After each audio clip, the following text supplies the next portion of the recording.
Good morning. Class 11th में पिछला जो वीडियो अपलोड हुआ है वीडियो 8, उसमें हम लोग जो है कुछ एमकरीम का क्वेश्चन किए हुए थे रिजोल्यूशन ऑफ वेक्टर पे, और ये एक क्वेश्चन हम आप लोग पे छोड़ दिए थे, उसको सॉल्व करके देखिएगा। तो आज हम इसको भी सॉल्व कर देते हैं। और एचसी वर्मा का 2 क्वेश्चन है जो रिजोल्यूशन ऑफ वेक्टर से बनेगा, और भी बहुत सारा है बट ये completely based on resolution of vector. तो इसको कैसे सॉल्व करेंगे ये देख लेते हैं यहाँ। और एक बात एकदम ध्यान रखिए कि ये रिजोल्यूशन ऑफ वेक्टर सिर्फ वेक्टर चैप्टर में नहीं काम देगा, हम लोग को क्लास 11th के हर जगह, जैसे न्यूटन्स लॉ, फ्रिक्शन, हर जगह कंपोनेंट ब्रेकिंग में काम देगा। और क्लास 12 में भी हर जगह हमको इसका जरूरत पड़ेगा। अगर ये आपको नहीं पता होगा तो 12 का बेसिक थिंग्स जो है, जिसको जैसे आप डेरिवेशन भी करते हैं तो उस जगह भी दिक्कत होगा। और सुपरपोजिशन फेनोमेना पहला ही चैप्टर में होगा इलेक्ट्रोस्टैट में, वहां भी इसकी पूरी जरूरत होगी। तो इसको जरूर हम लोग कोशिश करेंगे कि अच्छे से सीख जाए। तो अगर नहीं समझ में आता है तो वीडियो को बार बार देखिए और न्यू क्वेश्चन को आप सॉल्व कीजिए। नहीं क्वेश्चन बनता है तो फिर कमेंट कीजिए, उसको हम यहाँ एक्सप्लेन कर देंगे। ओके, तो आइए देखते हैं पहले फर्स्ट क्वेश्चन। यहाँ हम एक ट्रिक भी बताएंगे 37 डिग्री, चूंकि देख लीजिए क्या दिया हुआ है इसमें। एक वेक्टर है एम बी जो 30 डिग्री एंगल बना रहा है। फिर यहाँ से बी सी 7 मीटर गया है, फिर सी से डी तक 15 मीटर गया है, तो ये तो लॉन्ग एक्सिस है। और डी से एन ये 37 डिग्री का एंगल बनाते हुए 5 मीटर शिफ्ट किया है। तो आपसे क्वेश्चन पूछ रहा है टोटल डिस्प्लेसमेंट। टोटल डिस्प्लेसमेंट मतलब क्या, m टू n, हमको ये चाहिए होगा यहाँ पे। ओके, ये m टू n कैसे निकालेंगे, इसमें 30 डिग्री तो जानते हैं, 37 के लिए एक न्यू ट्रिक भी बताएंगे, तो ध्यान रखिएगा आप लोग। तो आइए देखते हैं कैसे सॉल्व करें इसको। तो हमारे पास जो ये फिगर है वो कुछ इस तरीके से है। एक है 37 डिग्री बनाते हुए एम बी, वैल्यू इसका यानी मैग्नीट्यूड दिया हुआ है 10 मीटर। फिर यहाँ से है क्या, बी से सी गया 7 मीटर, सी से डी पहुंचा है। एरो बस देखते रहिएगा, ये एरो का बहुत इंपॉर्टेंस है यहाँ। ये 15 मीटर, और फिर यहाँ डी से आया है एन पे at an angle of 37 degree with X axis by covering distance of 5 metre. Okay, हम लोग को फाइंड आउट क्या करना है, एम एन। तो क्वेश्चन 1 के लिए एम एन फाइंड आउट करने के लिए क्या बताया है, M N means M B plus B C plus C D plus D N. ठीक है, ये रिजल्टेंट जो होता है वो होता है vector sum of all vectors, जो भी यहाँ हमको वेक्टर मिला हुआ है। अब इसको सेपरेटली पहले कंपोनेंट में देख लेते हैं। तो आप एम बी के लिए देखिए, जब एम बी की बात करेंगे तो यहाँ अगर हम एक्स और वाई एक्सिस खींच लेते हैं, ड्रॉ कर देते हैं, तो एम बी एक्स और वाई एक्सिस के बीच में है, एक्स एक्सिस से 30 डिग्री का एंगल बना रहा है। तो इसका अगर हम लोग कंपोनेंट ब्रेकिंग करते हैं, क्या कंडीशन है, एम बी का 30 डिग्री एंगल, तो लिख सकते हैं एम बी कॉस 30 डिग्री, और इधर क्या लिख सकते हैं, एम बी साइन 30 डिग्री। ठीक है, इसको अगर ब्रेक करना चाहे तो कैसे लिखेंगे, M B X plus M B Y, और लिखना चाहिए तो एम बी एक्स आई plus M B Y J, इतना लिखेंगे। अब देखिए एम बी एक्स में क्या सिखाए थे, जिधर थीटा उधर कॉस, तो इसका एक्स एक्सिस पे कंपोनेंट में कॉस लगा और वाई एक्सिस से कंपोनेंट पे साइन लगा। जब हम लोग इसको ब्रेक कर लेते हैं परपेंडिकुलर वेक्टर में, तो इसको क्या करते हैं, कट कर देते हैं। ये रिजॉल्व हो गया, अब ये वेक्टर नहीं रहा, अब ये 2 वेक्टर हो गया है। ओके, वैल्यू यहाँ पुट कर दे तो क्या होगा, एम बी कॉस 30 डिग्री आई plus M B sine 30 degree जे।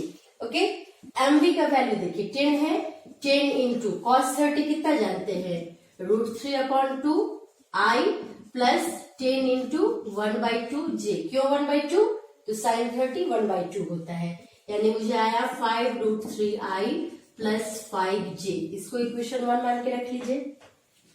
सिमिलरली हम लोग आते जाए, अब कौन सा है, BC।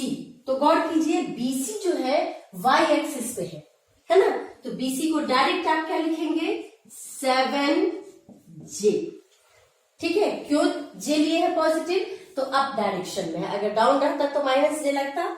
इसको इक्वेशन 2 कर लीजिए। फिर यहाँ पे एक्स वाई ड्रॉ कर लीजिए एक्सिस।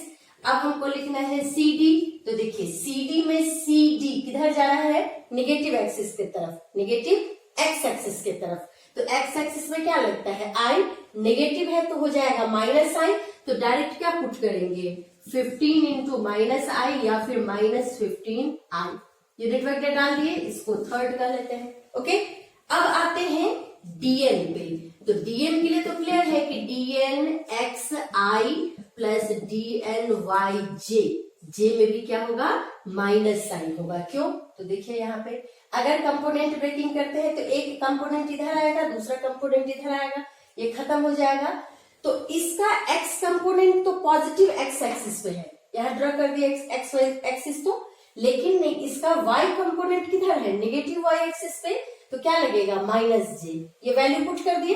ओके, अब आइए अगर हम इसको लिखते हैं एंगल के टर्म में तो क्या लिखिएगा, dn cos 37 degree I minus dn sin 37 degree J.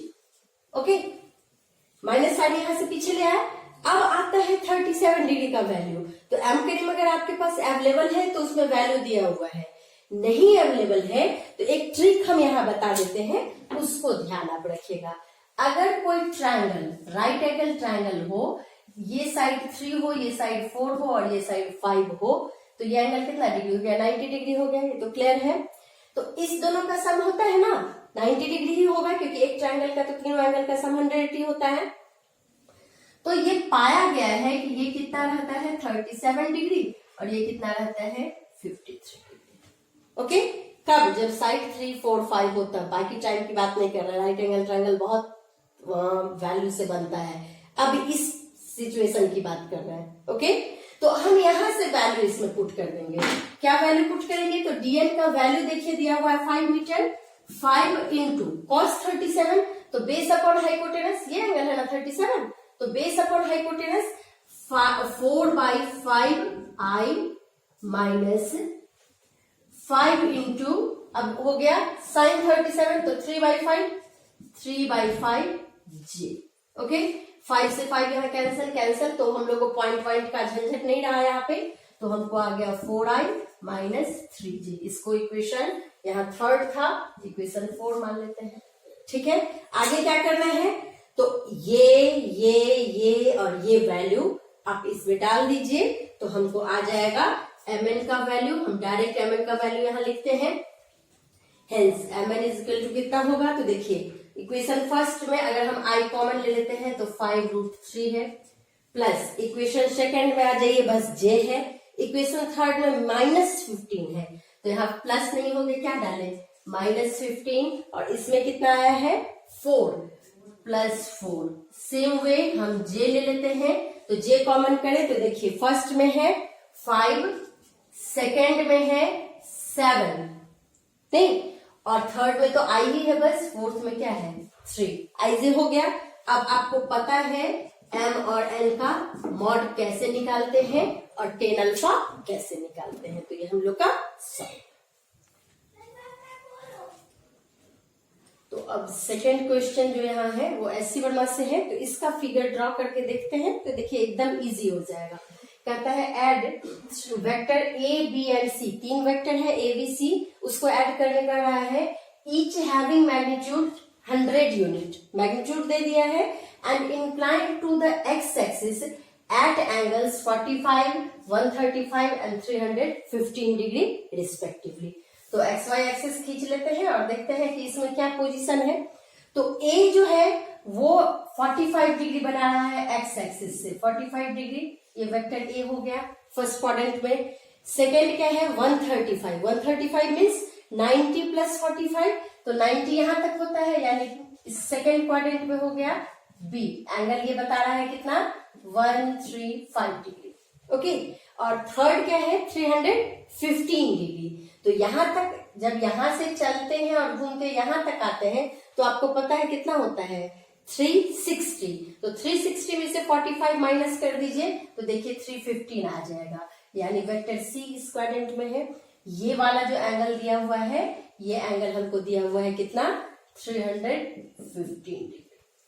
Okay, आप क्या कीजिए, इसको थोड़ा सा इजी बनाने के लिए क्या करते हैं, देखिए एक एंगल तो 45 है ही, ये पूरा बता रहा है 135, तो ऑब्वियसली ये कितना होगा 45 डिग्री। ठीक है, फिर ये पूरा बता रहा है 315, तो ये एंगल कितना होगा 45 होगा। तो इस फिगर को अगर हम अब बेसिकली एक अलग फॉर्म में खींच लें तो देखिए, इसको ड्रॉ करते वक्त ये हो गया ए, यानी एंगल बना रहा है 45 डिग्री एक्स एक्सिस से। यहाँ जो बी था ये भी 45 डिग्री एंगल बना रहा है एक्स एक्सिस से, और यहाँ जो वेक्टर सी था ये भी 45 डिग्री एंगल बना रहा है एक्स एक्सिस से। अब इसको अगर हमको सॉल्व करना है, निकालना क्या है, तो रिजल्टेंट का जो है वो आपको कोई नेम नहीं दिया है, तो रिजल्टेंट आपको किस किस का निकालना है, ए प्लस बी प्लस सी, ऐसे ही निकालना है। ए को अगर आप ब्रेक करते हैं तो देखिए एक्स और वाई कंपोनेंट में ब्रेक होगा, क्या लिखेंगे, ए एक्स आई प्लस ए वाई जे, ओके। प्लस बी को ब्रेक करें तो बी देखिए एक्स डैश और वाई एक्सिस में है, बी एक्स माइनस आई प्लस बी वाई जे, ओके। सी के लिए देखिए एक्स और वाई डैश में ब्रेक होगा क्योंकि फोर्थ क्वाड्रेंट में है, तो इसके लिए क्या लिखेंगे, सी एक्स आई प्लस सी वाई माइनस जे। ठीक है, अब वैल्यू पुट करते हैं ए एक्स और ए वाई के लिए। देखिए एक्स एक्सिस से 45 डिग्री का एंगल बन रहा है, तो लिखेंगे ए कॉस 45 डिग्री आई, 45 डिग्री और आई था साथ में आई, प्लस ए साइन 45 डिग्री जे। ए के लिए लिख लिए। अब लिखते हैं बी के लिए, तो बी एक्स देखिए एक्स एक्सिस से 45 बन रहा है और माइनस साइन है, माइनस बी कॉस 45 आई प्लस बी साइन 45 जे।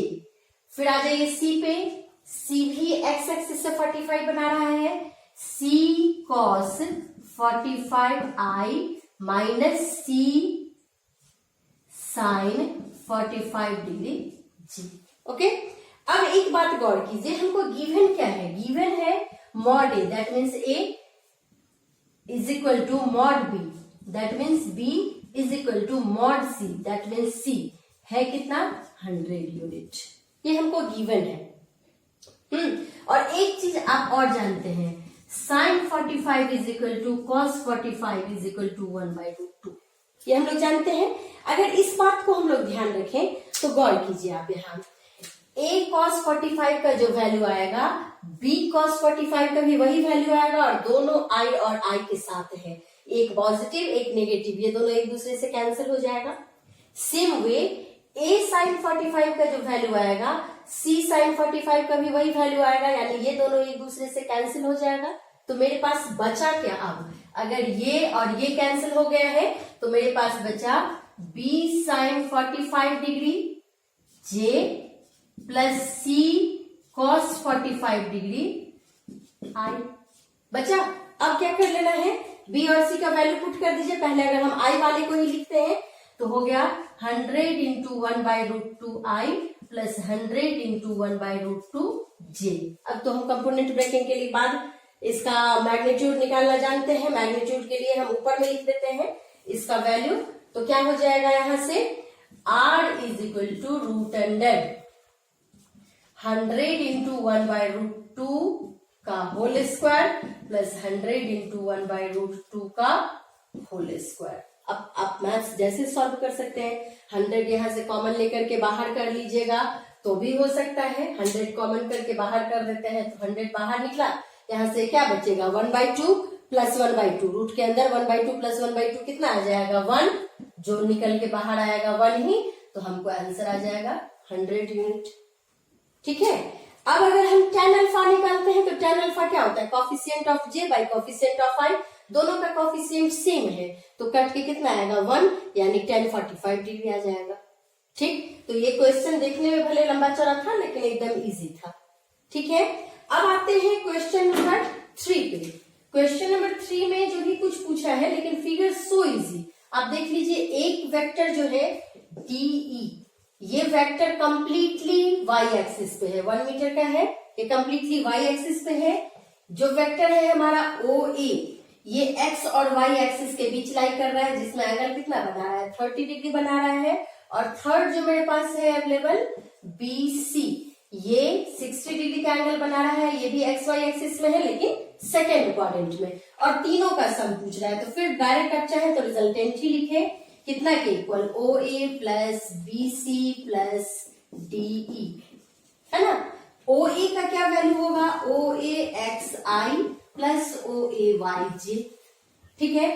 बीसी का क्या वैल्यू होगा, बीसी एक्स आई नहीं होके यहाँ क्या आ जाएगा माइनस आई, क्योंकि नेगेटिव एक्सिस में है, negative x axis, plus B C y j, ये पॉजिटिव एक्स एक्सिस है, नहीं, प्लस डीई क्या हो जाएगा, कंप्लीट वाई एक्सिस पे है लेकिन डाउनवर्ड डायरेक्शन में, तो साइन लग गया माइनस, ठीक। अब आ जाते हैं ओ ए एक्स, देखिए जिधर थीटा उधर कॉस और एंगल 30 डिग्री, क्या लिखेंगे, O A cos 30 degree I plus O A sine 30 degree j, value put हो गया, प्लस अब आ जाइए बीसी, तो माइनस साइन है तो यहां माइनस बाद में भी डाल सकते हैं, बीसी कॉस 60 डिग्री माइनस आई प्लस बीसी साइन 60 डिग्री जे, जे पॉजिटिव में था और यहाँ माइनस साइन है, माइनस डीई जे, ठीक है। देखिए यहाँ भी डी लिखे हैं और यहाँ भी डी लिखे हैं, लेकिन अंतर है, यहाँ वेक्टर साइन है, यहाँ वेक्टर नहीं है, तो यूनिट वेक्टर लगा हुआ है, ये चीज ध्यान रखना है, ओके।